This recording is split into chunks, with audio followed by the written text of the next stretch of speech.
Sách Sáng Thế kể lại cách Noe, tuân theo mệnh lệnh của Chúa, đã đóng một chiếc tàu để sống sót sau trận lụt toàn cầu, một nhiệm vụ mà ông quyết tâm hoàn thành. Nhưng mọi người đã chế nhạo ông ấy khi thực hiện nhiệm vụ của mình vì họ khó tin rằng một sự kiện như vậy có thể xảy ra. Phản ứng của họ không có gì đáng ngạc nhiên vì sự tham nhũng và suy thoái đạo đức ngự trị trong môi trường của Noe, nhưng bất chấp sự chế giễu, ông vẫn tiếp tục thực hiện nhiệm vụ thiêng liêng của mình, làm theo những chỉ dẫn do Đức Chúa Trời ban. Khi lũ lụt ập đến, Noe đã hoàn thành con tàu và cứu được tất cả loài trên tàu. Câu chuyện này cho thấy việc phớt lờ sự hoài nghi và chế nhạo lan rộng nhắm vào ông đã giúp Noe hoàn thành sứ mệnh của mình như thế nào. Ý tưởng phớt lờ mọi người có hàm ý tiêu cực. Chúng ta có thể nghĩ đến việc cố tình phớt lờ ai đó vì cảm giác ưu việt hoặc không trả lời tin nhắn văn bản như một hình thức thao túng. Chúng ta thường coi hành động phớt lờ mọi người là thô lỗ. Nhưng có phải tất cả mọi người đều có quyền được chúng ta chú ý không?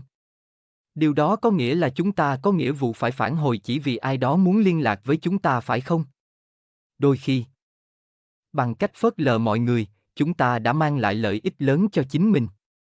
Hơn nữa, tôi muốn nói rằng việc thỉnh thoảng phớt lờ mọi người là điều cần thiết để giữ sự tỉnh táo trong một thế giới liên tục cố gắng thu hút sự chú ý của chúng ta. Video này khám phá lợi ích của việc phớt lờ mọi người.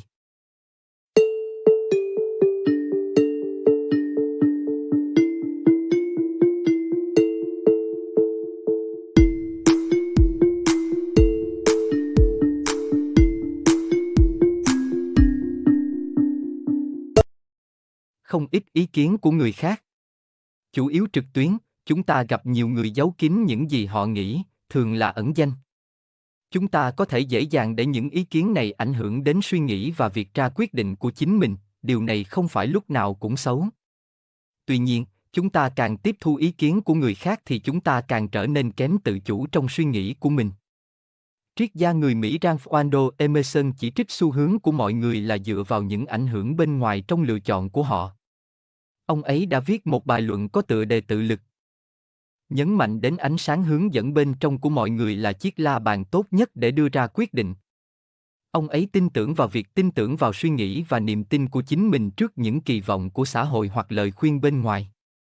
Ông lập luận rằng sự thỏa mãn và trí tuệ thực sự bắt nguồn từ việc đón nhận cá tính và tiếng nói nội tâm của một người. Theo ông, việc tin tưởng vào tiếng nói nội tâm của mình sẽ dẫn đến một cuộc sống tốt đẹp hơn, chân thực hơn. Tôi trích dẫn, điều tôi phải làm là tất cả những gì liên quan đến tôi chứ không phải điều mọi người nghĩ. Quy tắc này, khó khăn như nhau trong thực tế và trong đời sống trí tuệ, có thể giúp phân biệt hoàn toàn giữa sự vĩ đại và sự hèn hạ. Điều đó càng khó hơn, bởi vì bạn sẽ luôn thấy những người nghĩ rằng họ biết rõ nhiệm vụ của bạn là gì hơn bạn biết. Kết thúc trích dẫn. Ý kiến của người khác có thể có giá trị và là nguồn đáng suy ngẫm. Tuy nhiên, Emerson cho rằng chúng không phù hợp với tiếng nói vốn có của chúng ta. Việc phớt lờ người khác, đặc biệt là những người có xu hướng bảo chúng ta phải làm gì, sống và suy nghĩ như thế nào, cho phép chúng ta lắng nghe bản thân vốn có của mình tốt hơn. Emerson thừa nhận rằng ở một mình là cách đơn giản nhất để ngăn chặn những cuộc trò chuyện bên ngoài, tuy nhiên ông lập luận rằng thử thách thực sự là việc giữ đúng tiếng nói bên trong của chúng ta ngay cả khi có những người khác cuộc sống của chúng ta dễ dàng hơn trong nhiều lĩnh vực. Khi nói đến giao tiếp, giờ đây mọi người trên toàn thế giới có thể liên hệ với chúng ta theo nhiều cách khác nhau, từ những bức thư và cuộc gọi điện thoại kiểu cũ cho đến khả năng của ứng dụng nhắn tin và cuộc gọi điện video. Nếu chúng ta hiện diện trực tuyến trên nhiều nền tảng truyền thông xã hội khác nhau, chúng ta sẽ trở nên dễ tiếp thu hơn khi mọi người liên hệ với chúng ta và giao lưu. Trong khi sự tương tác của chúng ta từng chỉ giới hạn ở những người xung quanh. Thời đại kỹ thuật số đã đưa cả thế giới đến trước cửa nhà chúng ta. Và nó đang gõ cửa. Điện thoại thông minh đã trở thành một phần mở rộng của cơ thể con người và là nguồn kích thích không ngừng nghỉ. Ngày cũng như đêm, thiết bị này gửi cho chúng ta hàng loạt tin nhắn và thông báo, đồng thời cho phép chúng ta truy cập lượng thông tin không giới hạn chỉ trong vài giây. Nhưng đối với nhiều người, lượng tiếng ồn bất thường và chưa từng có này của con người đã phá vỡ sự bình yên nội tâm của họ. Tệ hơn nữa, nhiều nghiên cứu cho thấy rằng việc sử dụng mạng xã hội góp phần gây ra các vấn đề về tâm lý. Một nghiên cứu được công bố trên Thư viện Y khoa Quốc gia Hoa Kỳ cho thấy rằng việc sử dụng mạng xã hội quá mức hiện là nguyên nhân hàng đầu thứ hai gây ra các khuyết tật liên quan đến tâm thần. Tôi trích dẫn, Việc sử dụng mạng xã hội có mối tương quan chặt chẽ với sự phát triển của sự lo lắng và các vấn đề tâm lý khác như trầm cảm, mất ngủ, căng thẳng, giảm hạnh phúc và cảm giác thiếu thốn về tinh thần. Kết thúc trích dẫn. Mặc dù nghiên cứu này tập trung vào các chứng rối loạn tâm thần, nhưng nó cho thấy việc tiếp xúc và đắm mình trong mạng xã hội có thể gây bất lợi cho sức khỏe tâm thần của chúng ta như thế nào. Điều này không có gì đáng ngạc nhiên khi xét đến lượng kích thích quá lớn, sự cạnh tranh đang diễn ra để giành được sự chú ý và ảnh hưởng đến lòng tự trọng của một người.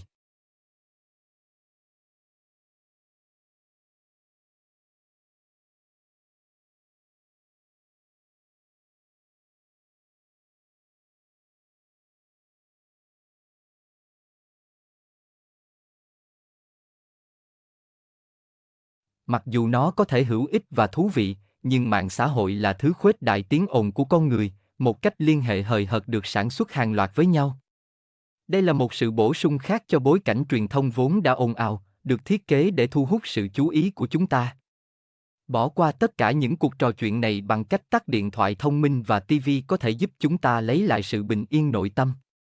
Hãy tưởng tượng sự giảm đáng kể các kích thích và sự im lặng khi chúng ta tắt tiếng hàng nghìn giọng nói thường la mắng chúng ta. Chúng ta có thể chuyển từ việc bị công nghệ điều khiển thành giống như những nhà hiền triết đạo giáo điềm tĩnh ngồi lặng lẽ bên bờ sông.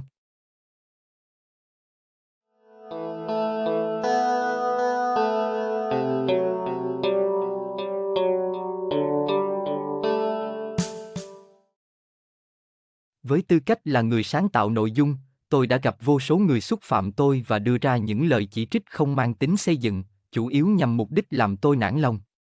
Tôi thừa nhận lúc đầu điều đó khiến tôi choáng ngợp, nhưng khi thời gian trôi qua, tôi đã quen với điều đó, học cách phớt lờ những lời trôn và chấp nhận rằng bất cứ nơi nào bạn có thể nhìn thấy, mọi người sẽ cố gắng hạ gục bạn. Chúng ta bị ảnh hưởng bởi những lời lăng mạ và ý kiến tiêu cực vì chúng ta quan tâm đến những gì mọi người nghĩ về mình. Mối quan tâm đến ý kiến của người khác, sự đánh giá về chúng ta trong mắt họ và danh tiếng của chúng ta dường như là hành vi vừa tự nhiên vừa có tính học hỏi.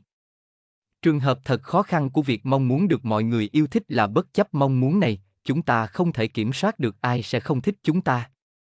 Người không thích sẽ ghét và chúng ta không thể làm gì được. Chúng ta có thể tức giận với họ, tranh luận hoặc cố gắng thay đổi họ. Nhưng chúng ta cũng có thể bỏ qua chúng.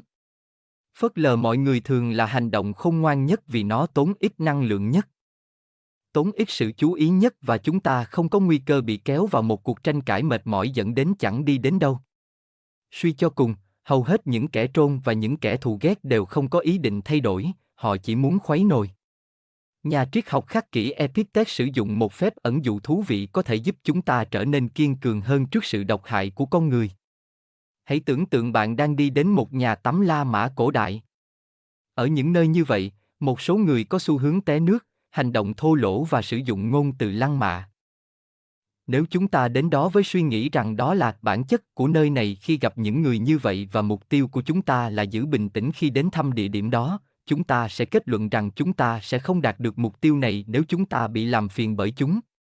Việc có sự hiện diện trực tuyến, như kênh YouTube, đương nhiên sẽ khiến bạn bị chỉ trích và chế giễu. Đó là một phần của lãnh địa khi bạn đưa mình lên Internet. Do đó, việc đón nhận những người này như một phần công việc sẽ giúp xây dựng khả năng phục hồi. Sau một thời gian, những nhận xét khó chịu xuất hiện như ruồi, ghé qua vào một ngày hè, nhiều nhất là hơi khó chịu và không đáng để nổi giận.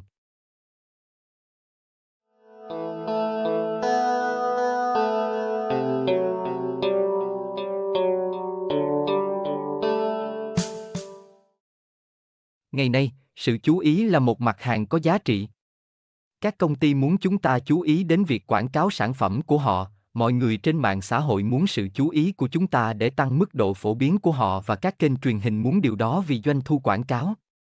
Người chủ của chúng ta muốn sự chú ý của chúng ta, cùng với thời gian và sức lực của chúng ta, để giúp họ kiếm tiền, mà chúng ta thường nhận được một phần rất nhỏ trong số đó. Sự chú ý của con người có nghĩa là tiền bạc. Và chúng ta đang lãng phí phần lớn thời gian đó. Chúng ta đang cống hiến nó cho những chương trình truyền hình ngớ ngẩn, những cuộc trò chuyện vô nghĩa chẳng dẫn đến đâu, nhìn những người trên Facebook mà chúng ta thậm chí không thích, và cảm thấy chán nản vì cuộc sống của họ có vẻ thành công hơn chúng ta rất nhiều. Chúng ta càng dành nhiều sự quan tâm cho người khác thì chúng ta càng có ít thời gian dành cho những thứ thực sự quan trọng đối với mình. Còn ước mơ và hoài bão của chúng ta thì sao? Còn những hoạt động theo đuổi sáng tạo của chúng ta thì sao? Những điều này đòi hỏi sự cống hiến. Chúng ta tách mình khỏi mọi người, ít nhất là trong một thời gian, để có thể dành cho chúng sự chú ý trọn vẹn. Khi xây dựng kênh này vào năm 2022, tôi tách mình khỏi mọi người, trực tuyến và ngoại tuyến, hầu hết thời gian trong ngày. Tôi không muốn bất kỳ ai can thiệp vào công việc của mình vì mọi tương tác sẽ ảnh hưởng đến sự tập trung của tôi. Ngoài ra, tôi đã từ chối lắng nghe những người hoài nghi, mặc dù những nghi ngờ của họ có thể đến từ một lý do chính đáng. Vì vậy, trong thời gian bị cô lập khỏi sự phân tâm và quan điểm của con người, tôi đã có thể tạo ra thứ mà tôi cho là thành công. Nhưng tôi không phải là người duy nhất khai thác sức mạnh của việc phớt lờ mọi người để thúc đẩy hoạt động theo đuổi sáng tạo của một người. Lịch sử chứa đầy những cá nhân như J.K. Rowling, người sống ẩn dật trong các quán cà phê để viết bộ truyện Harry Potter, và Nikola Tesla, người làm việc biệt lập để phát minh và khám phá những công nghệ đột phá. Và đừng quên Noe, người đã phớt lờ những người hoài nghi và hoàn thành nhiệm vụ thần thánh của mình.